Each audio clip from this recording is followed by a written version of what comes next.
otros temas al general José Ludeña, quien es el director de la División Antidrogas de la Policía del Perú, DINANDRO. General Ludeña, muy buenas tardes. Gracias por estar con nosotros en RPP. Buenas tardes, señor Carvalho. ¿Qué es lo que sabemos exactamente de lo que ha sucedido en Ucayali y cómo se sabe que esos narcotraficantes violentos, como hemos podido ver en el video y como ustedes han confirmado, son miembros de una organización criminal internacional de origen brasileño? Bueno, ciertamente nosotros trabajamos con inteligencia. Por eso es que llegamos a ese punto, porque teníamos conocimiento que iba a haber una columna de personas estas llamadas trocheras o cargachos, como le llaman en otro lugar, haciendo un trasteo de droga hacia Brasil.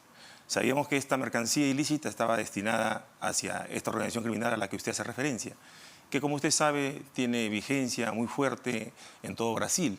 De modo tal que nosotros estamos convencidos de que era parte de una carga que había sido requerida por el Comando Bermelo dentro de sus actividades vinculadas al narcotráfico.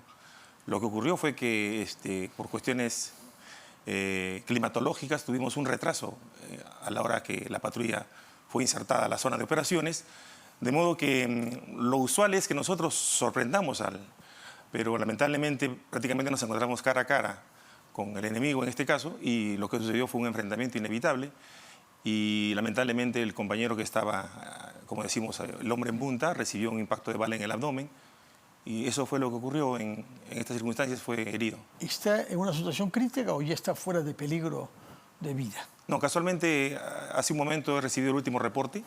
Él fue evacuado inmediatamente vía aérea en un helicóptero de la Policía Nacional al Hospital Amazónico de Yarinacocha, en Ucayali. El día de hoy ya se encuentra en sala, ya salió de la unidad de cuidados intensivos. Incluso nos ha enviado un video en el cual está narrando su situación. Ya está estable. Gracias a Dios ha salido del cuadro crítico en el que llegó, ¿no? Pudimos extraerlo a tiempo porque en realidad su extracción de la zona de operaciones fue complicada. El helicóptero no podía posarse, de modo que se tuvo que improvisar una camilla, ¿no? Para jalarlo. Así es. Hasta el helicóptero estacionado en el aire. Así es. Bueno, son operaciones complicadas. En todo caso, transmita nuestros mejores deseos de verlo recuperado. Una persona que ha ofrecido naturalmente su cuerpo a las balas de una banda que nos repugna, naturalmente.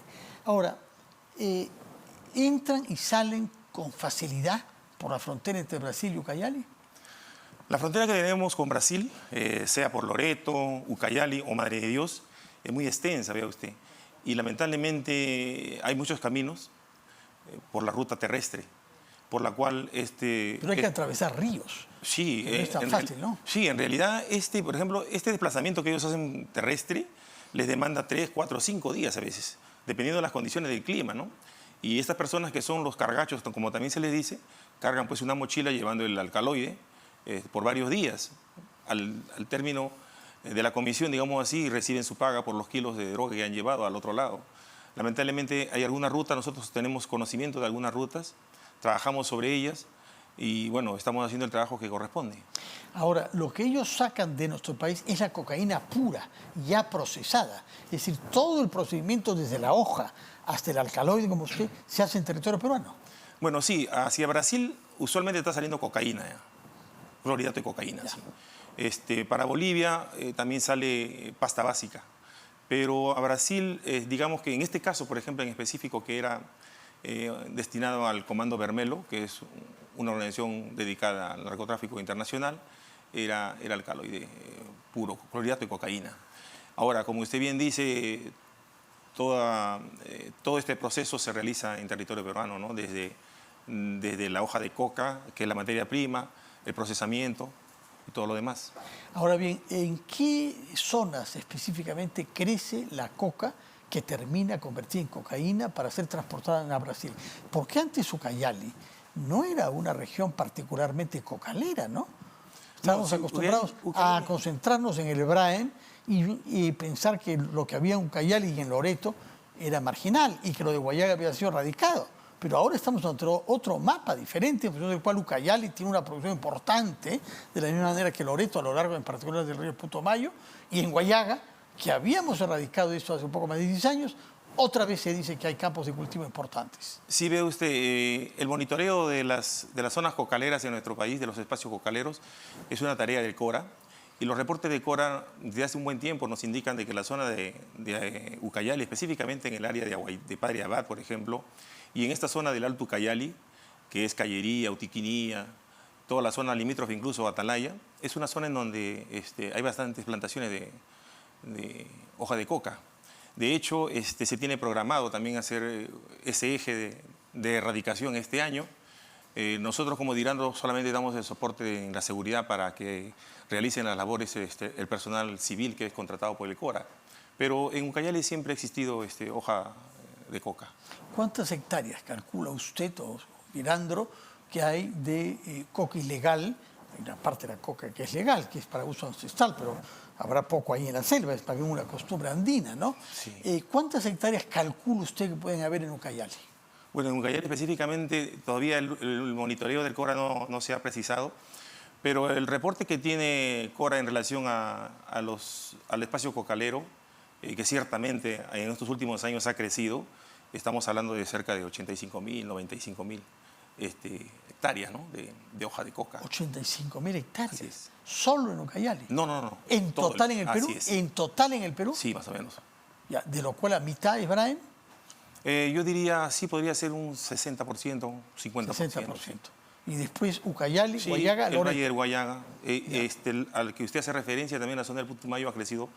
Estamos próximos a iniciar las tareas de erradicación en la zona del Putumayo. Es un eje que va a empezar recién en estos días. Estamos haciendo toda la logística conjuntamente con el CORA. De acuerdo. Ahora, ¿cómo opera el comando Vermelo? Porque se teme que pueda tener una influencia en otras áreas de nuestro país e incluso en otras actividades criminales en las ciudades. Vea usted, como sabrá, el Comando Vermelo pues, es una organización de las más importantes en Brasil. Tiene muchos años. En algún momento se hablaba de que tenía más o menos como 50.000 combatientes. Es decir, casi tanto como nuestros Sí, militares. es como un ejército. Casi tanto como el ejército peruano. Sí, es como un ejército. Y ellos tienen presencia, si bien es cierto, ellos empiezan sus actividades vinculadas a otro tipo de delitos, al sicariato, al robo, al secuestro, pero luego migran hacia el narcotráfico y ven que en el narcotráfico estaban las ganancias más fuertes, de modo tal que... General, permítame interrumpirlo un instante para dar curso a un discurso que está pronunciando en este momento Dina Boluarte en Brasil, justamente. Adelante, por favor, con las palabras de Dina Boluarte desde Brasil. Educación con calidad, tener mejor reactivación económica, empoderar a la mujer. Esa es la mirada que nos tiene desde acá, de Belén do Pará. Muchísimas gracias. Escuchamos a la presidenta, sabemos que tiene que...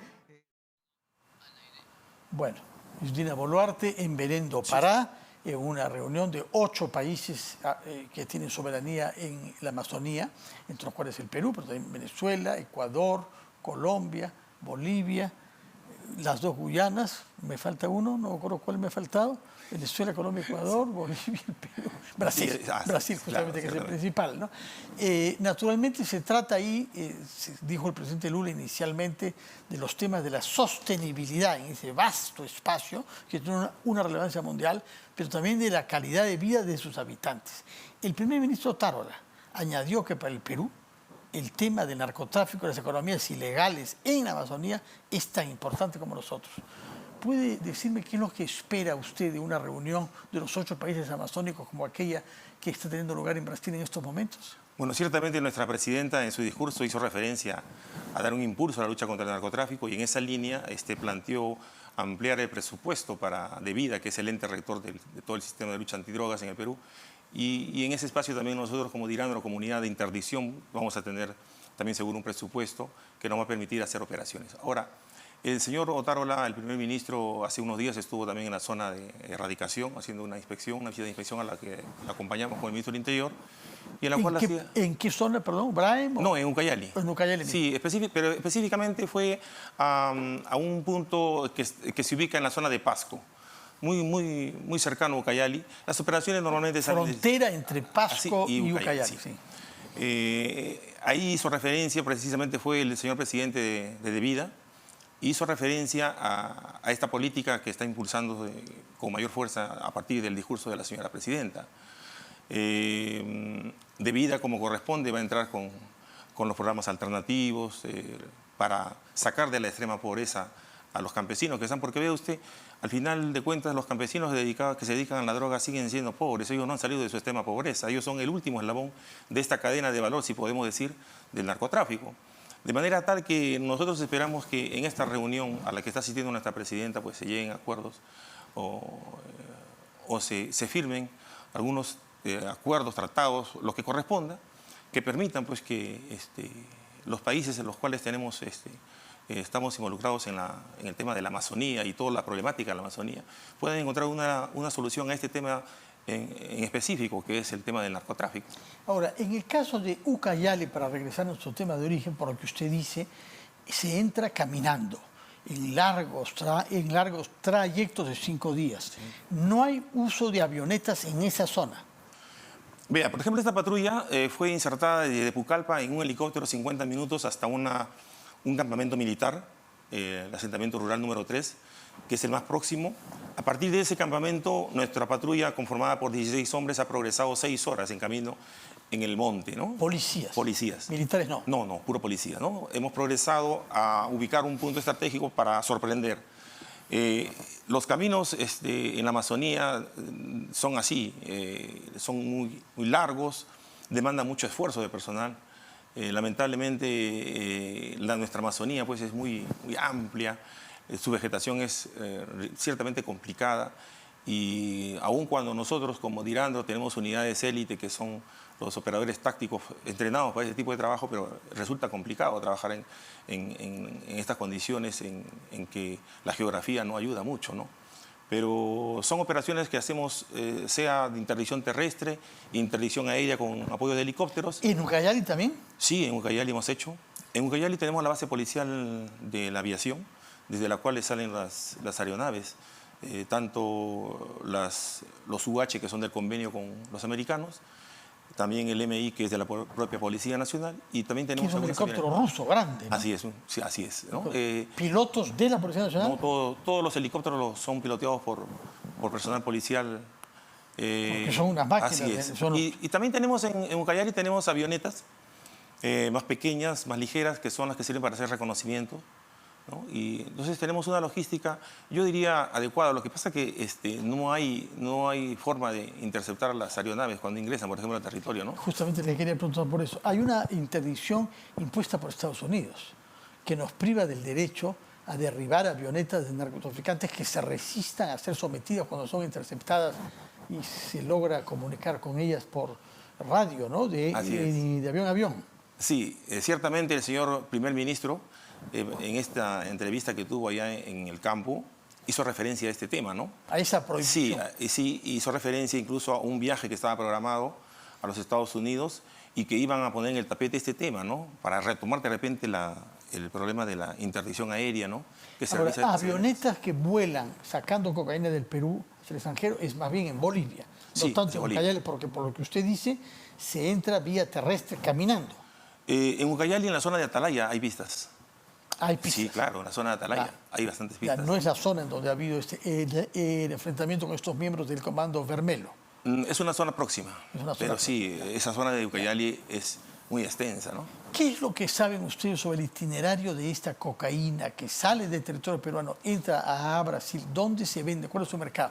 ¿Cuál es la base del Comando Vermelo? Bueno, el Comando Vermelo es uno de los principales abastecedores de clorhidrato de cocaína para el consumo interno.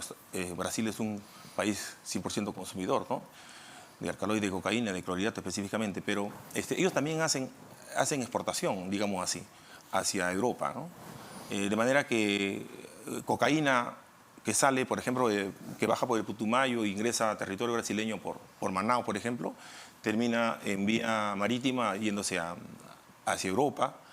Si bien es cierto, no toda la cocaína que sale hacia Brasil va a Europa, pero un gran porcentaje también se queda para el consumo interno y otro va hacia Europa, ¿no? El puente aéreo normalmente es el que se hace hacia Bolivia y luego a Paraguay. Eso es lo que... ¿Usted diría que la mayor cantidad de cocaína peruana parte a Bolivia? Los estudios nos dicen que sí hay una buena cantidad de cocaína. Eso sí, por avionetas. Sí, muchas avionetas están ingresando. Y ahí sí hay muchas pistas de aterrizaje. Claro, las pistas sí. Nosotros hemos identificado varias zonas en donde encontramos 40, 30 pistas de aterrizaje. ¿Por qué no se bombardean? ¿Por qué no se destruyen desde el aire? Porque tenemos interdicción de disparar contra una avioneta en vuelo, impuesta por los Estados Unidos. Vea usted, el tema de interditar las pistas de aterrizaje o estas narcopistas, como también se les conoce, es complicado. Nosotros volamos las pistas, como decimos, les ponemos 3, 4 boquetes a lo largo de los 700, 800 metros que puede tener una pista, pero luego a los 10, 15 días la pista nuevamente está habilitada, ¿no? Los pobladores de la zona, gente que está interesada en habilitar esa pista, la vuelven a poner operativa, de modo tal que vuelve a estar en actividad la pista. Entonces es una lucha constante que tenemos. Este año iniciamos el plan de interdicción de pistas en una primera fase. Estamos próximos a iniciar la segunda fase en otra zona. Esperamos siquiera sacar unas 40, 50 pistas más.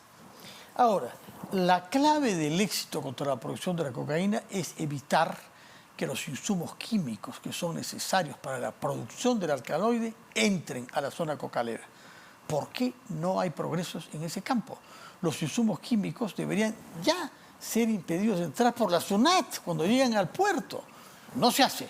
Y esos insumos químicos atraviesan nuestro país hasta el Braem, donde hay una 10ª parte de nuestra Fuerza Armada, y hasta Ucayali. ¿Cómo es posible que no hayamos sido capaces de cerrar el acceso a las zonas cocaleras de los insumos químicos?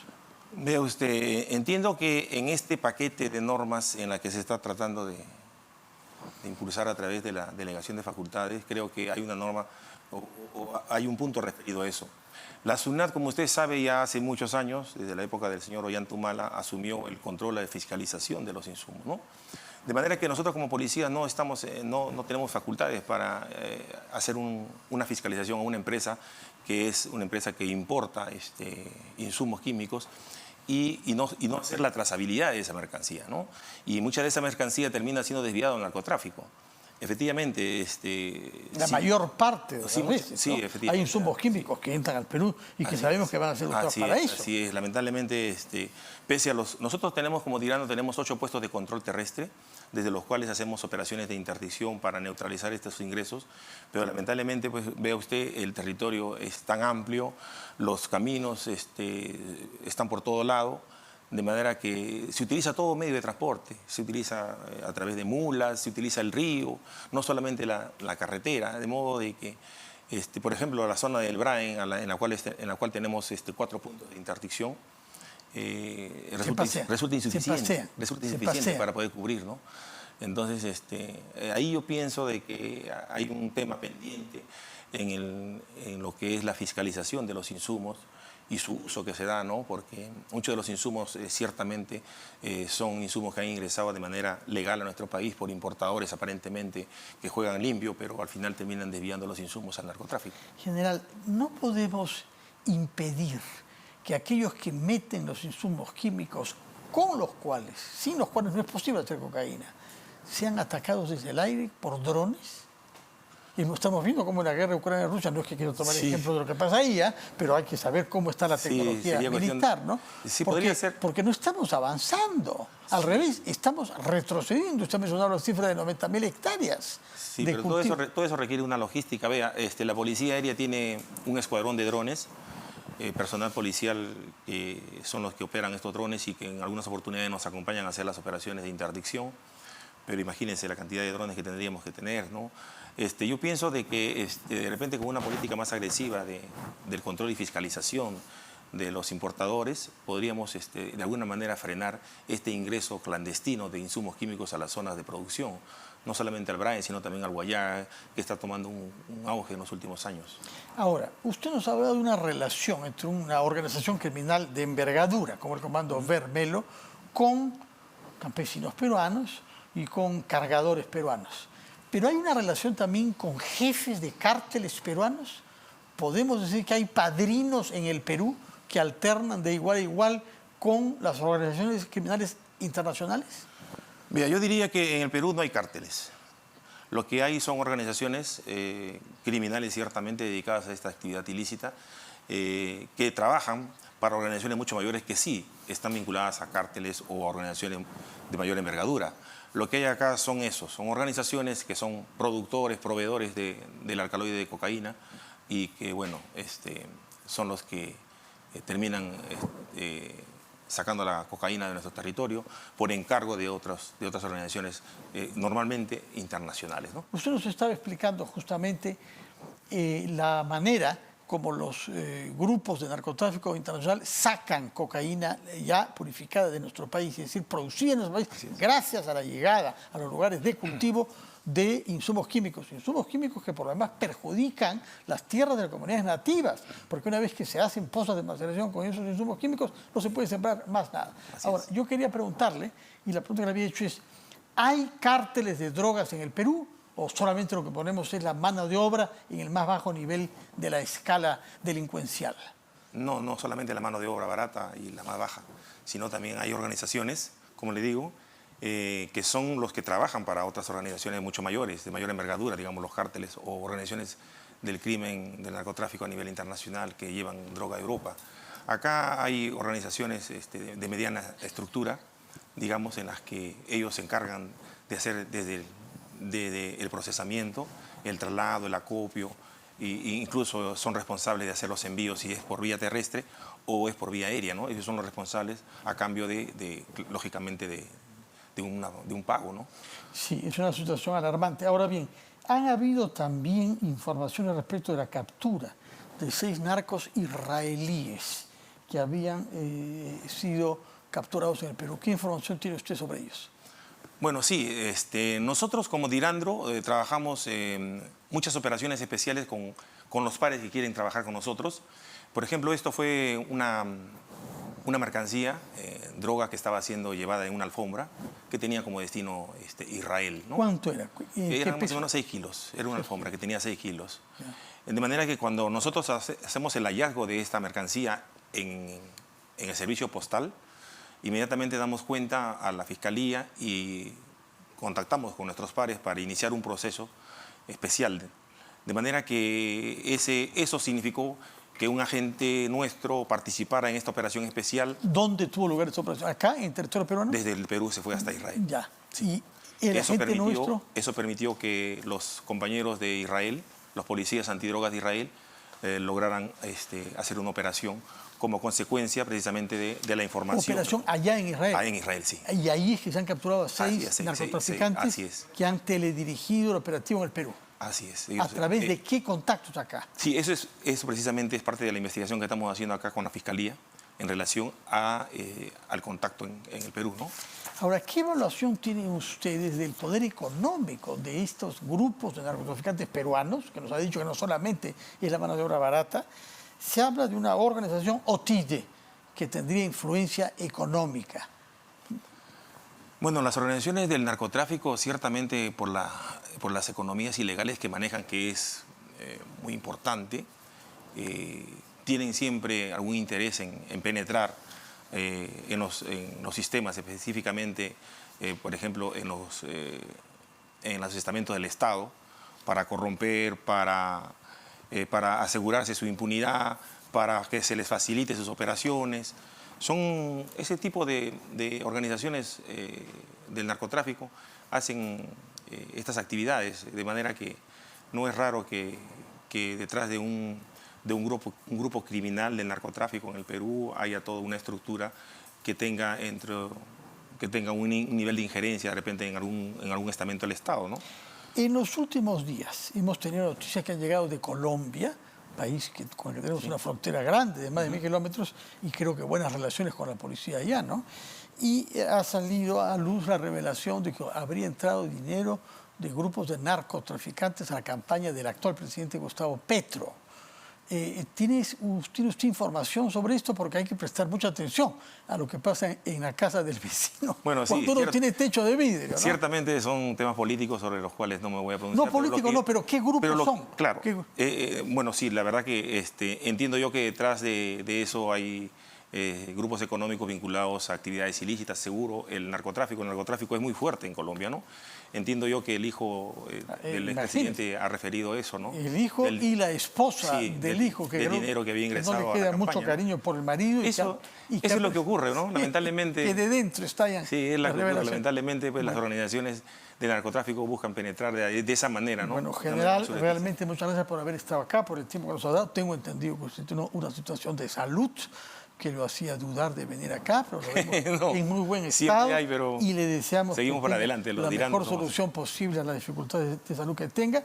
Nos alegra haberlo podido conversar ampliamente, ver su prudencia para hablar, ni una palabra más de lo que corresponde a su calidad de general jefe de la DIRANDRO de la Policía Nacional. Mucho éxito con la salud y también mucho éxito en el terreno del combate contra una forma de delincuencia que amenaza nuestra democracia y que amenaza la transparencia de nuestro Estado. Eso es lo que usted dice, ¿no? Efectivamente, este tipo de actividades son una amenaza para los estados y nuestro país, que es un país emergente, pues se ve afectado ciertamente por este tipo de organizaciones. Pero desde la Policía Nacional, siguiendo los lineamientos de la política de gobierno del sector, estamos trabajando. En DIRANDRO estamos trabajando muy fuerte. Todos los días hacemos operaciones de diversa naturaleza, porque esa es la consigna que tenemos, trabajar todos los días y estar al frente para frenar de alguna manera este crecimiento del narcotráfico en nuestro país. Muchas gracias, general. Es una satisfacción haberlo conocido y saber que se puede contar con un oficial de la Policía Nacional que tiene valores y que tiene profesionalismo, como usted ha evidenciado. Muchas gracias y muy buenas noches. Buenas noches, señor Carvalho. Y que su salud se vea recuperada pronto y de manera total. Muchas gracias. Ha sido el general Ludeña, jefe de la DIRANDRO de la Policía Nacional del Perú.